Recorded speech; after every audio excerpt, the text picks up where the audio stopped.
We are extremely pleased to have our first and indeed only genuine superhero. You may have come across, across the internet as Captain Disillusion. You've already seen some of their fantastic work. Their YouTube channel is amazing if you haven't seen it. I personally do subscribe to it, but given there are over 250,000 other subscribers, I am statistically insignificant. And you should update. I think the number of views on the channel has now passed 15 million. So if you could all adjust your booklet accordingly, that would be appreciated. Captain Disillusion will be talking to us about heroic feats of YouTube debunkery. So can you please, I think we're set, put your hands together. Welcome to stage, Captain Disillusion.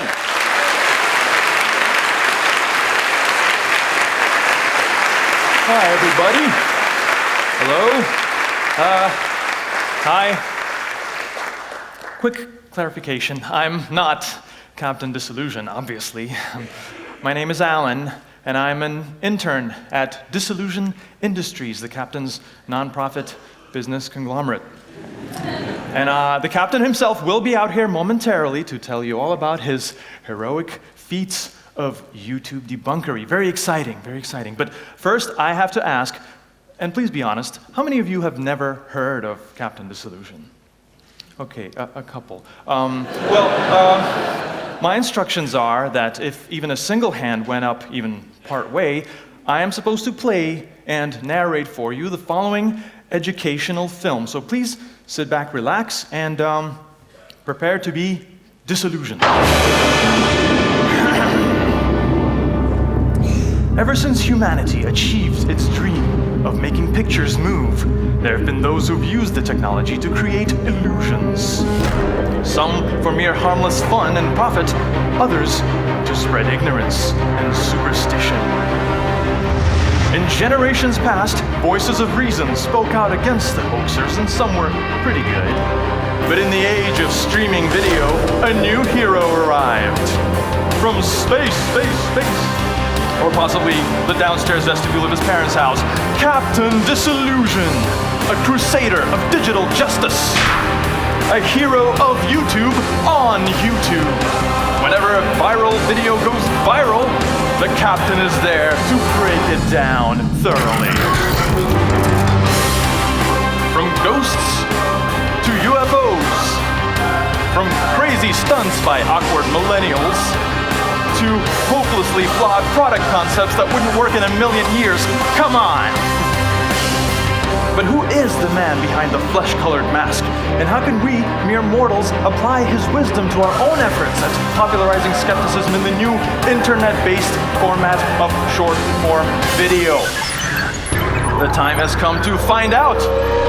Ladies and gentlemen, live for the first time ever, please welcome Captain Disillusion!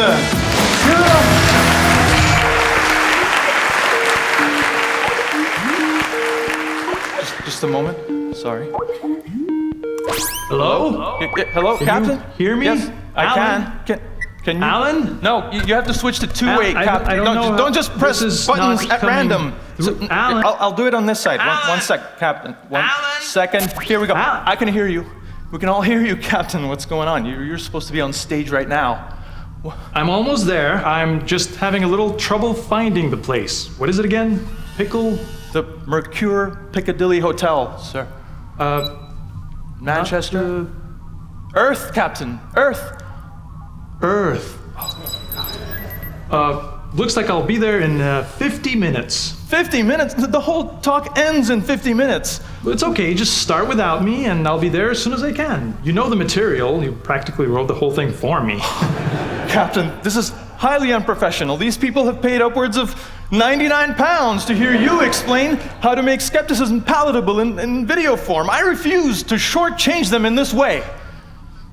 Alan, may I speak with you privately for a moment? 1 second. Yes? I'm sorry. Yes. No, sir.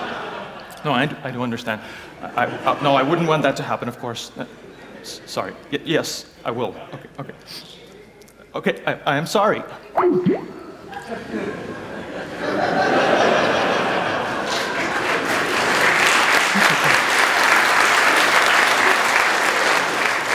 fine. We're fine. We can do this. Sorry. I work closely with the captain, and I can teach you everything you need to know about debunking videos. The first step in debunking a video is to just look at it and decide if you think it looks fake or not, right? We all do this. We see things in our news feed and we just kind of pass judgment right away. This looks plausible, this looks completely implausible. It's not very scientific, it's not skeptical, but it's a jumping off point. It's kind of a useful skill to have. So it's early in the morning. I think we need a little warm-up, so I'd like to practice this instant debunking skill with you with a little game that I like to call Plausibility Pop Quiz. Let's all clap our hands for no reason. Yes, awesome. Beautiful. Let's stop clapping our hands. This is a very simple game. Very simple game. I'm just going to play a series of short internet videos for you, and I don't want you to think too hard. Just go with your first impression as to whether you think what you're seeing is real or in some way fake. So here's the first video. Looks like we've got some people lighting up massive fireworks, and a contraption is spinning out of control. It's going to smoke insanely. They run away, and suddenly it takes off into the air and keeps going and going and going up into the clouds. That is quite a sight, and it's just going all up into the clouds. Amazing. Now, let's use the George Robb method for crowd voting by preparing to do a single clap all together in unison one time when I point at you. So prepare to do that. If you think this video was real, clap now. If you think this video is fake, clap. All right. Sounded like the majority there are on the side of fake, and that is incorrect. This is a real thing they do at a festival in Thailand where they launch this thing and it lands back down on a parachute, and sometimes the parachute breaks off and it falls on people's heads, presumably, but it's real. Next video. An amazing display of very arbitrary skill. These gets not 4, not 5, but 6 hits in a row. All right, what do we think about this one? If you think it's real, clap. If you think it's fake, clap. Again, you think it's fake, but that is, again, wrong. Wait, there we go. It's actually a thing you can do. Here's the video from another angle. You just need a little time and practice, and you can achieve the same thing. It's real. Here's the next one. Looks like some surveillance video from a warehouse where an impromptu race ends in a very unfortunate chain reaction. My goodness. Oh no, that's not good at all. Okay, so what do we think about this one? If you think it's real, if you think it's fake, finally that's correct. This is very, very fake. If you want to know how it was fake, talk to me after. It's too long to explain here. I need topics of conversation. I'm not good at conversation. Here's the next video. A gentle little windmill, wind turbine on fire. What the hell? All right, and of course, things that are on fire eventually explode. What do we think about this one? Is it real, clap? Is it fake? It's about even there. I'm going to say that you think it's fake. That's wrong. This is a thing that happens to wind turbines all the time because they are generators. Here's the next one. What? That's amazing. If you think it's real, clap. If you think it's fake, very good. I wonder why you know that. Okay, here's the next one. One more. Down on the rocks, baby. It's dangerous to dig. Isn't that? And isn't Australian accent hilarious? Yes. So if we think it's real, if we think it's fake, I cued you for that one. Okay, that is correct. That is very fake. I think that's enough examples, and that is how we play the plausibility pop quiz. Give yourselves a hand, ladies and gentlemen. You have excellent skeptical instincts, and with trivial things like this, instincts are often enough because, who cares? And also, the truth usually comes out about these videos eventually, and some stupid viral company will be like, we fooled everybody, and you weren't fooled, you knew it was fake, so you feel superior and everything's fine. But if you want to convince another human being that a thing is real or fake, It's not enough, obviously, to just tell them, trust me, I have a good radar for these things. You're going to have to give them some evidence-based reasons for why something is real or fake. So as skeptics, that is what we do. That is our thing. We get very excited about gathering the facts and knowing the truth, synthesizing the closest thing we can to the truth and sharing it. It's a thing we do, because if you have the truth and you are passionate about the truth, that's all that matters. That's why everyone in the world loves skeptics. So I am a skeptic as well, and I get very excited about these things, and I took the liberty of gathering the facts about those last two videos, the lightning videos, right? They're very interesting, and they have similarities. So I have put together a skeptical presentation, the kind of presentation that a skeptic might present at a conference such as this. So, no visual frills, nothing. I'm just gonna look it up. I'm just gonna, just give me a second. Let's just get out of this fanciness and I'll find the file. Sorry, just don't look at that. I think it's this one. That's the latest version. Very good. Okay, here's my skeptical mode on, my presentation of the critical analysis of lightning strike videos. I'll stand over here. So in terms of introduction, I guess, I'm sorry if you can't see that. It's just, suffice it to say, if we look at some real examples of real lightning, cloud-to-ground lightning strikes, we quickly see that they're very bright, and they overwhelm the sensors of most modern cameras. So by that measure, the car video fails almost right away, because this is as bright as that lightning gets, and that's not very realistic. But of course, that doesn't mean that the beach strike is automatically real. It has its own problems, which we can dig into now. Now, I'm a big fan of Skeptic's Guide to the Universe podcast. And in episode 583 of Skeptic's Guide to the Universe podcast, co-host Cara Santa Maria, who I think is here this weekend, which is very exciting, she cited a news item from Norway, where 300 reindeer were instantly killed by a single lightning strike. And of course, the way that happened is it struck the ground, and the ground being excellent conductor of electricity, conducted the electricity into the reindeer for hundreds of feet and killing them.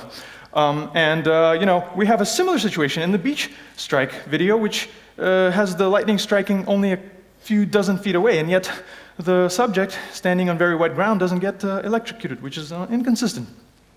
In terms of digital evidence, sorry, I'm excited about this. I'm sorry you can't see this, but there's a purple line. There's a little purple line of pixels at the very bottom of the image, and this is a sensor glitch that sometimes happens on the sensor of a camera. And as a sensor glitch, is something that is on top of anything that the camera actually captures through the lens. And yet, when the lightning strike flash happens, this line is also brightened, which indicates that the brightening happened after the fact. Now, turning our attention to the car video, I'm sorry I couldn't get it any bigger than this, but I want you to look over here. Don't look at the lighting, look at the ground. There's a little bit of a shake, and then the shake, I'm sorry I couldn't get the sound to work, but there's a thunder, there's it's a loud noise, and it's loud enough to shake the very car in which our camera is mounted.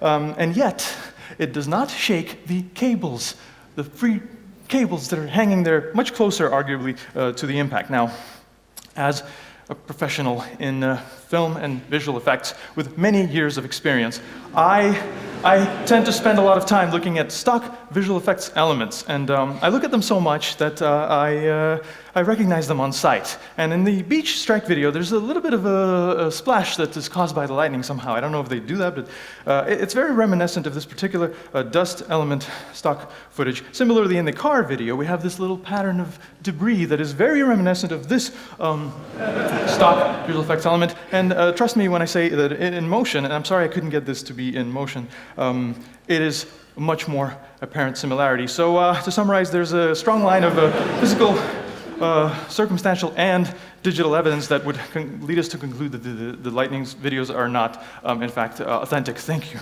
very much.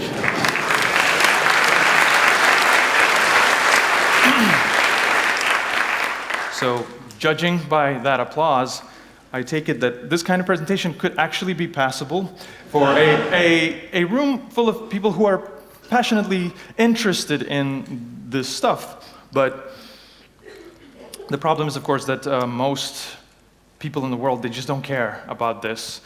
And they certainly don't draw any connection to being into things like this and having a more skeptical outlook on life in general as a result. So reaching them requires more than just having the truth. We need to develop a whole other set of skills, presentational skills, which will help us do that. Which is why right now I'd like to change the vibe a little bit and give you a little excerpt from a completely different talk I do for corporate clients.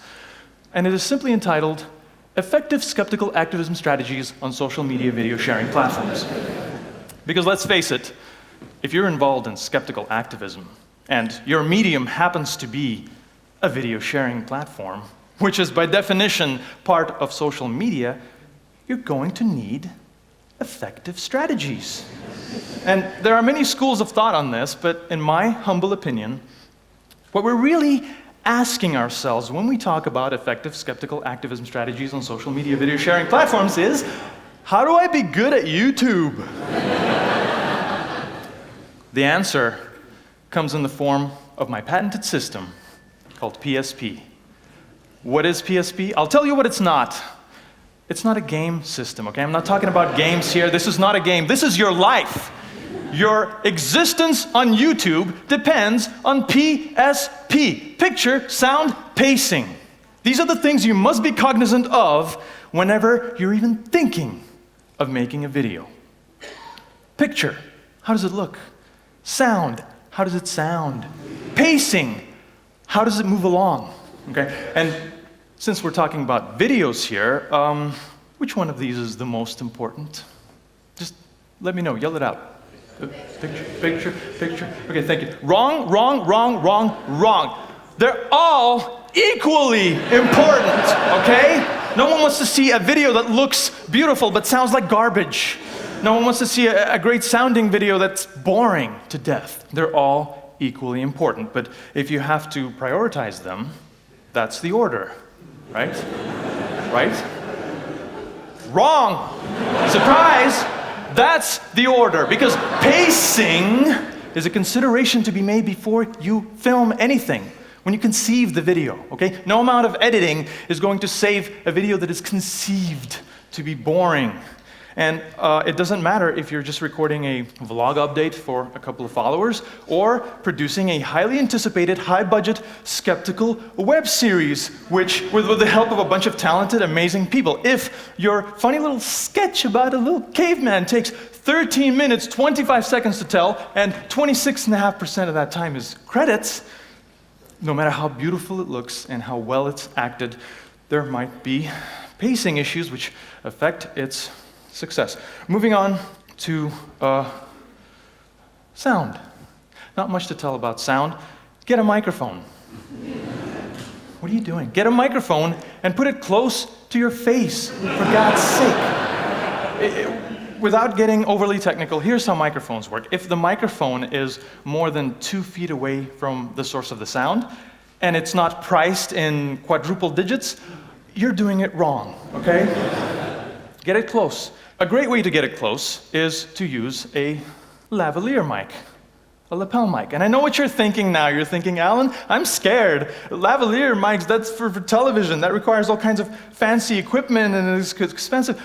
That's not true, okay? You can go simple. You can go simple with a Rode SmartLav Plus, a tiny little inexpensive microphone that plugs directly into the headphone jack of your phone, turning it into a mic pack that you can record the sound separately onto, and then easily sync it up in editing. And I know what you're thinking now. You're thinking, Alan, the new iPhone doesn't come with a headphone jack.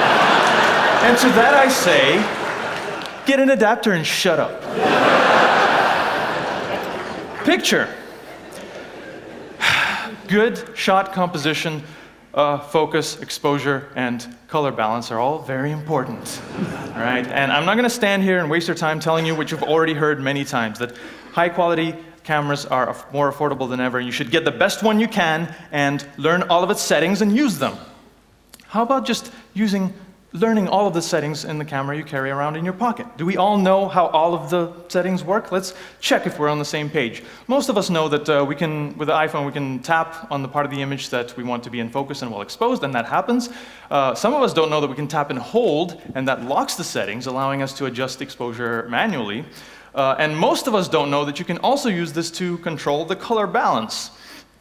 You can't do it directly, but if you put a colorful object or a color chart into the scene, let the camera auto-adjust, and then lock the adjustment, take the reference object out of the scene, tweak the exposure manually, you can achieve a perfect picture on a phone. That's not been doctored, that's actual footage.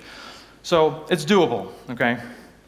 Of course, it doesn't matter how well you adjust the settings on your camera if the scene you're actually capturing has horrible lighting. And frankly, I've run out of ways to convince a generation of people practically living on camera of the virtues of knowing basic lighting techniques. So I'm not even going to try. I'm just going to demonstrate for you the ease and effectiveness of basic portrait lighting through the only art form I think is going to get through to you, and that is interpretive dance.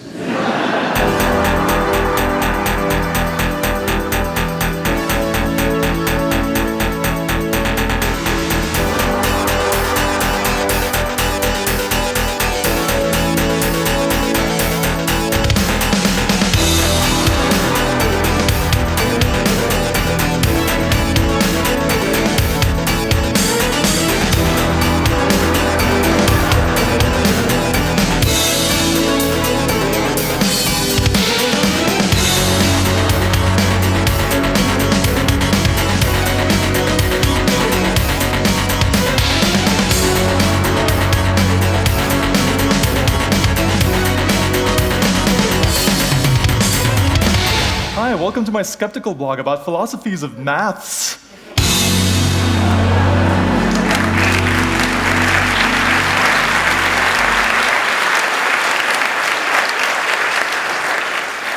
But seriously, folks, here's a list of some online resources that I would recommend to learn anything from basic videography techniques to advanced cinematography, editing, visual effects, graphics, sound design. I encourage you, even if you have nothing to do with these fields, to just download some demo software, play around with settings, things like that. You would be amazed how quickly tinkering with software and trying out equipment in a store turns into legitimate creative output. So now, I think I'll get to the point to just share with you how I apply all these techniques to creating an actual Captain Disillusion episode when the captain tasks me with that task. Because the two lightning videos are actually featured in a real Captain Disillusion episode. Usually we do one video, but in this case, the two videos are very related. Again, they're lightning. They're both supposed to have been captured in Australia, and they both made the news cycle in some way. So that got me thinking about the concept that the Captain Disillusion episode would have, which is the first step in making the video. I started thinking about the social media news feed and how our trending topics feed is becoming the place where we increasingly get our information. And it's kind of a weird place because it's tracking what we like and giving us more of it and sort of throwing in advertising. And it just got me into this Orwellian kind of mood. I started thinking about movies like Brazil and like pneumatic tubes, you know, old-timey pneumatic tubes with information going through them, and the way, like, in a way you can imagine the social media newsfeed as a pneumatic tube with all this stuff rushing through it. So with that image in mind, I went on to the next step, which is writing the script. And we make one video a month, so at the beginning of every month I go to Starbucks with my laptop and type an actual script in screenplay format on Final Draft. And I don't just do that because, you know, I'm trying to be like a Hollywood douchebag. I think it's a useful tool. If you use it correctly, 1 page of script equates to about a minute of screen time. So you get to see the scope of your video and obviously nail down the dialogue and all the details that would be part of the video, which allows you to go to the next step, which is pre-production. And that's just taking care of all the things that would need to be ready to film the video. And sometimes it's just a matter of getting the captain to learn his lines. Other times we need to create or buy extra stuff. I had to make these square video players that the captain usually holds. This little visual effects marker that would stand in for the pneumatic tube, and some funny little props to illustrate the jokes the captain says throughout the monologue. So with those things ready, we are actually able to do the shoot. And here's a completely exclusive behind-the-scenes look at an actual shoot, this actual shoot of this episode. It's a time lapse of the shoot from start to end. Now, I couldn't be there because the captain's got me doing all kinds of things, but the people you see assisting him in this case are my dad and my girlfriend. My dad, the captain's a big proponent of exploiting free labor. My dad has experience as a camera operator. My girlfriend happens to be almost the exact height of Captain Disillusion, making her an ideal stand-in for when shots are being prepared and lighting is being tweaked. So, the shoot happens in an orderly fashion, and she's also operating the auto cue in this case because the captain never did end up learning his lines. Now, I'm not going to take you through this whole thing. This lasts till like 10:30 p.m., and we don't have time for that. But if you'd like to see this entire time lapse and see other behind-the-scenes goodies, I would encourage you to sign up on patreon.com/Captain Disillusion, support the show, and get access to things like that. But let's pretend we finished, because now we can move on to post-production. And people often ask, in comments and stuff, what program do you use to edit your videos? But it's not that simple, of course, because the post-production process is a multi-step process, and it requires all kinds of software. I like doing it this way. I start things in Avid Media Composer, where I just put together a rough cut of the video, honoring all those all-important pacing decisions. And then it's on to everyone's favorite Adobe After Effects, where most of the effects and graphics and things are completed, and the video takes on its final form practically. And when I need more advanced computer animation and things like that, I turn to software like Blender, which is a free program that you can do CGI animation in. I did the tube in that program in this case. And then everything is finished and polished and color corrected in DaVinci Resolve, which also has a free version that you can download and use. Then it's on to sound design, where in Pro Tools, another industry standard piece of software, I clean up the dialogue, make everything sound perfect, pepper in a whole bunch of sound effects, and of course, layer in music. And of course, the music happens very late in the process. It's always almost time to publish the video by the end of the month. So I usually just use stock music, royalty-free music, you can download. But when the occasion calls for it and there's time, I go ahead and make original pieces of music as well. And I'm not a professional musician by any stretch. But again, getting back to that idea of tinkering with things and trying art forms that you're not familiar with, I want to demonstrate for you how I came up with one of the more iconic pieces of music from Captain Disillusion, which, if you watch the series, you might be familiar with, that debunking music, the little happy piece of electronic music that happens when the captain finally gets to the point and all the graphics are explaining, the video. So I was playing in a piece of software called Reason one day. It's kind of quiet, but hopefully that'll work. I was playing in Reason, and I found this interesting little patch, this little sample or synth. Yeah, a cool little sounding techie synth lead, right? And I knew I wanted my melody to be happy and upbeat and kind of, positive. So that usually means the major key. And the easiest major key on a musical keyboard is the key of C major, which is this, right? So in the key of C major, I made up this simple little riff that goes like this. That's all the creative work that went into it, honestly, because the rest of it is just figuring out what other instruments might not clash with that sound, like maybe some kind of, oh, interesting. Can't hear that very well. Well, okay. Some kind of echoey piano, let's say. And perhaps I can have a little distortion on it or something. Oh, I know what happened. Just a second, folks. Technical difficulties. Ah, there we go. Beautiful. So we could have these keys going like, doing this kind of thing on a loop continuously. And that could be during the intro. And maybe during the actual melody, they could be up here. And we just add a beat, an interesting drum loop, like this. And some kind of bass line going up and down. And then we just layer the synth on top of that to get the final melody that sounds like this.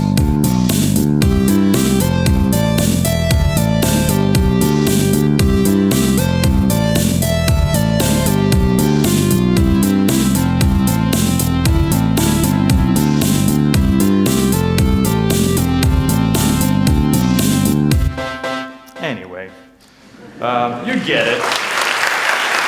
Thank you.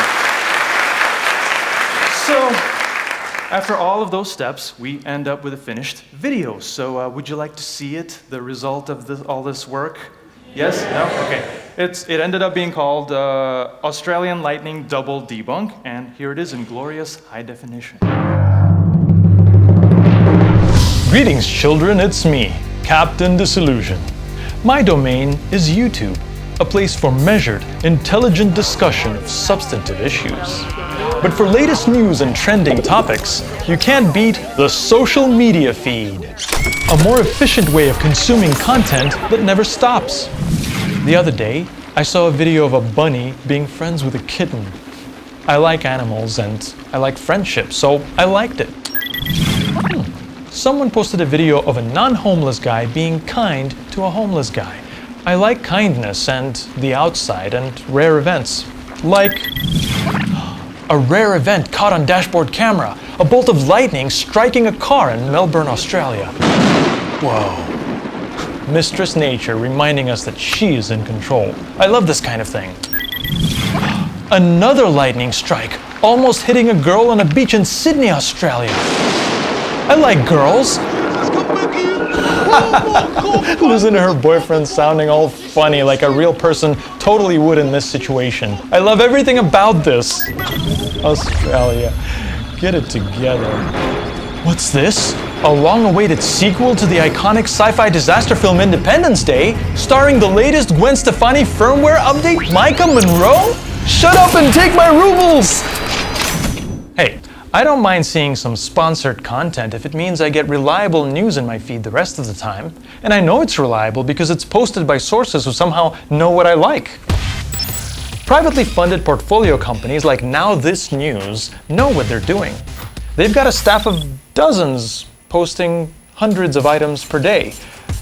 Okay, they might not be able to check their sources as thoroughly as real journalists, but they're dedicated to news as a concept. News is in their name. Oh. Okay, news might not be in their name anymore, but the point is, Now This would never try to blur the line between videos of real events and videos of branded content in order to confuse and manipulate me and my less intelligent friends. You know what? Let me take a look at both of those Australian lightning videos again. I'm starting to suspect they're not as authentic as I've been led to believe. And maybe it's time to put my skeptical hat on. It's true that lightning is a very common weather hazard in Australia, and it's not unreasonable for one or two up-close strikes to be caught on video these days. There are countless compilations of spectacular lightning strikes out there. But the origins of both of these videos make them questionable from the start. The car one was posted by Now This at some point, but they've since removed it from all their feeds. Trust me, I checked it all. Perhaps even they noticed that the original YouTube post was an attempt at a viral ad for a dashboard video camera. For licensing or usage, contact licensing at Viral Hog. Yeah, I'll get right on that. By the way, what kind of psychopath is sitting in this car? No reaction of any kind. I'm a pretty calm guy myself, but lightning once struck about 15 feet away from me, and even though I was separated from it by a window, believe me when I say, I didn't stay still or quiet. Like the car video, the beach video seems to have been posted by some unknown third party. Why are all these personal home videos of amazing things always posted by someone else? Wouldn't the owner have the motive and opportunity to post it themselves? There's ads on the video and it just passed 2 million views. The couple could have made like $7 for the boyfriend's speech therapy. Speaking of which, we've all thoroughly enjoyed his hilarious reaction after the lightning strike. Oh my god, baby, the bloody lightning bolt just missed you! But just listen to him at the beginning. Hey baby, slow down, wait for me! Oh wow, it's pretty rocky here, hey. Hey, slow down on the rocks, baby, it's dangerous in there! Nice foreshadowing. Who wrote this? Joe Esterhaus? I know. All of this is purely circumstantial. Everything I said could be true, and that still doesn't prove that these videos are fake, does it? You need clear, observable, smoking phaser evidence of digital trickery, don't you? I can do that. The return stroke of a cloud-to-ground lightning is very bright. It can illuminate an entire zip code from miles away. Yet it doesn't manage to completely overwhelm the tiny sensors in these cameras from just a few feet away. Here's a beautiful, real, slow-motion lightning strike captured by Clint Belvins. Imagine what the view is like from here. And while we're looking, notice the equally bright reflection extending even into the sand. Both of these scenes happen over very wet ground, but there's not even a hint of the lightning's reflection.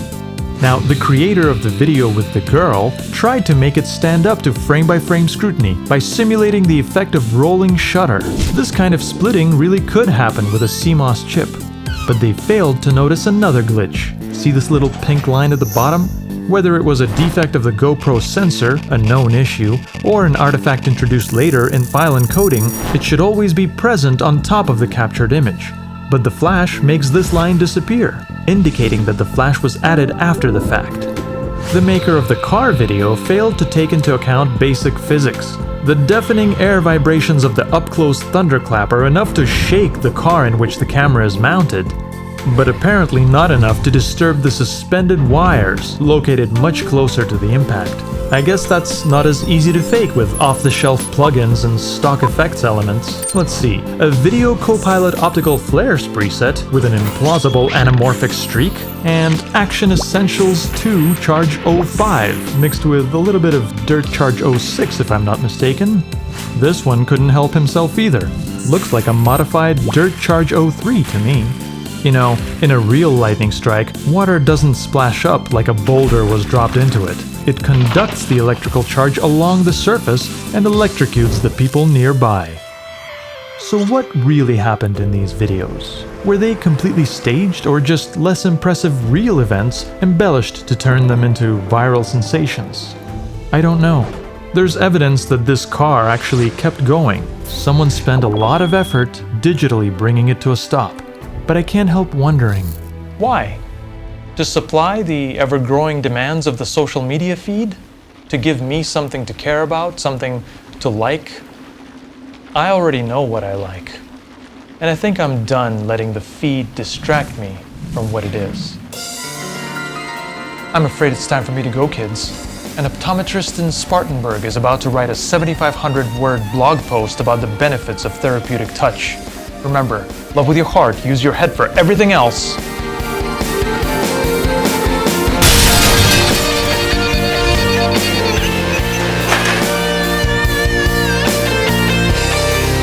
Captain Disillusion!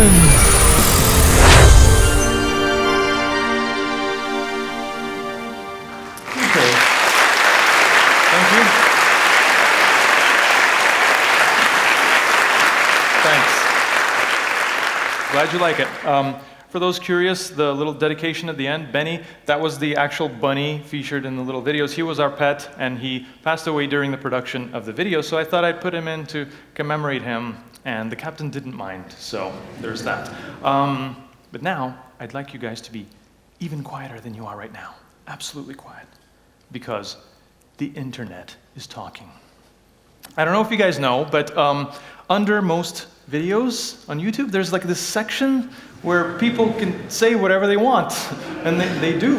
And one of my many tasks for the captain is handling social media, so I gotta read all these comments and stuff. And I have to say that, at least in the captain's case, it's mostly a lot of positive, good interaction. People like to share how much they like the videos, their favorite funny lines, they ask interesting questions. There's basically a good time underneath any given Captain Disillusion video. But the rest of the comments can all be classified under 3 distinct categories. You look like blank, hate, and extremely original jokes. Now, everything I'm going to show you is actual comments from actual people, and some of it gets a little, explicit, so fair warning. But let's start easy. You look like blank. There's something about the captain's face that when people look at it, they see literally anyone else, okay? Here's some examples. Has anyone ever told you that you look like Red from Pineapple Express? I don't think so. Why do you look like Ethan from H3H3 shaved himself? Not sure, because I don't really know who that is, but I'll trust you on that one. Do you ever get that you look like a young Kramer? I'm not sure the captain wants to invite that comparison. You look like Will Smith's long-lost twin. Thank you. You look like Sean from Psych's weirder cousin. I don't know if they have that show in the UK. It doesn't matter. You look like the robot who introduces Lone Star and Barf to Pizza the Hut in Spaceballs. Very specific. I get it, because all silver people look alike. I get it. You look like a young Charlie Chaplin. Now, that one I think the captain can get behind. Whoever he resembles, you have to admit that the captain's mask makes him look kind of like a white man. So when it comes to haters and trolls, he doesn't receive the kind of abuse and vitriol that unfortunately some female and minority YouTubers tend to have to endure. But he gets his fair share of hate, and it comes in different forms. Sometimes it's ideological in nature. Sometimes it's kind of long-winded, but you do learn new things, like vocabulary. Like, I use the word fuck trumpet every day now. Sometimes it's short and sweet, constructive criticism, and the captain in such cases might even actually reply,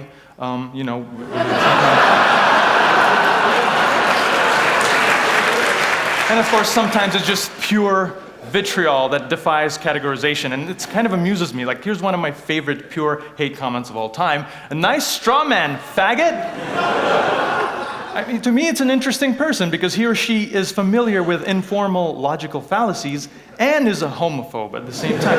So haters can be funny, but they're not being intentionally funny, of course. But some people are trying to be intentionally funny in comments. And I just love those people. I have a lot of jokesters, very original jokesters in my feed. So this guy says, I'm sorry, CD, but I gotta make a dirty joke out of this. I love a quick D in the morning. What is he talking about? I'll tell you. Sometimes the captain makes these shorter videos about very specific subjects, and he calls them Quick D, Quick Disillusion, whatever. I didn't make up the name. That one guy noticed that this kind of seems vaguely dirty, like quickie, what does the D stand for, right? So that's very original. I bet he's the only one in the world who thought of this. Let's see. Oh, I'm surprised that this was a quick D. Okay, that's another quick D innuendo. That's very rude, I'm sorry. Quick D innuendo, quick D innuendo, quick D, okay. Guys, same idea, I get it. Okay, can we please make a joke about anything other than quick D innuendo, please? Okay, I love this guy's videos, but every time I watch, I think he's been huffing silver spray paint. Okay, it's not about Quick D at least, but it's about the captain's appearance, silver huffing paint, it's funny. Who else? What's with the paint on his face? Does he have a huffing problem? Huffing paint, huffing silver paint, huffing spray paint, huff and paint bag real hard, huff and paint, huff and paint. That one just says the words huffing paint. Someone typed huffing paint and pressed enter. So, if you're a fellow YouTuber, you know that the content of the comments almost doesn't matter. It's just the onslaught of the weird feedback and things. It starts getting to you, depending on your personality. It gets to me. For me personally, I do so much work for the captain. All my time is spent doing stuff for Captain Disillusion. Sometimes I feel like I am Captain Disillusion, which is crazy, but it gets to me. I start asking myself questions like, am I wasting my time? Am I helping the right person? Because, his humor, his comedy is what the kids call cringy these days. It's funny, but it's not like on the level of real comedians. His graphics and effects and stuff, they're nice, but they're not as impressive as what people do for a living and put out there, They're just okay. And even his skeptical content itself, it's kind of like a shadow of real scientific skepticism. He doesn't have a graduate degree in any kind of scientific field, and he makes little detailed mistakes in his videos all the time. You just have to look at, I didn't even go into that whole section of comments where people love to point out all the little things he got wrong. What is the point? Is this helpful? And am I wasting my time helping this guy? And sometimes I feel like maybe the answer is maybe, all right? I think about these things, but like clockwork, every time I get close to turning that maybe into a yes and possibly quitting, the captain gets messages like this. Hello there, Captain. I just wanted to thank you so much for the time and effort you put into all your work. I have been a fan since, 2006, and a lot of your original videos are what inspired me to pursue engineering as my field of study. All the hoaxes in the world devalue what is truly amazing about the planet we live on. That is why I chose a career path that would allow me to see into how objects interact with each other, react with each other, and hopefully one day discover something new, never before seen. And I just wanted to let you know that you have been a decent influence into my career path. Watching you since I was 12 years old and now seeing that my 19-year-old self has been influenced enough by you to go out and be skeptical and to find the real truths in the world says volumes about your content. I hope that others were influenced similarly. Thank you, Captain Disillusion. And,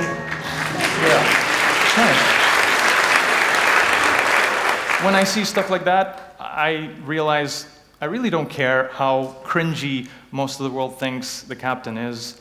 If he can affect even 1 out of 1,000,000 teens in this way, then I'm sorry, the captain is and always will be a hero to me.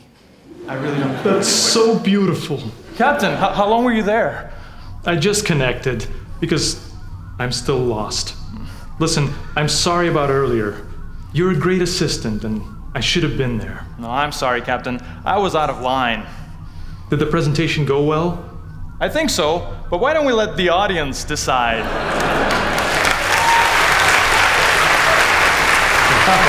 Well, I must say I'm impressed, Alan. Thank you. Maybe I should have you doing all my live talks from now on. Let's just take it one live talk at a time, Captain.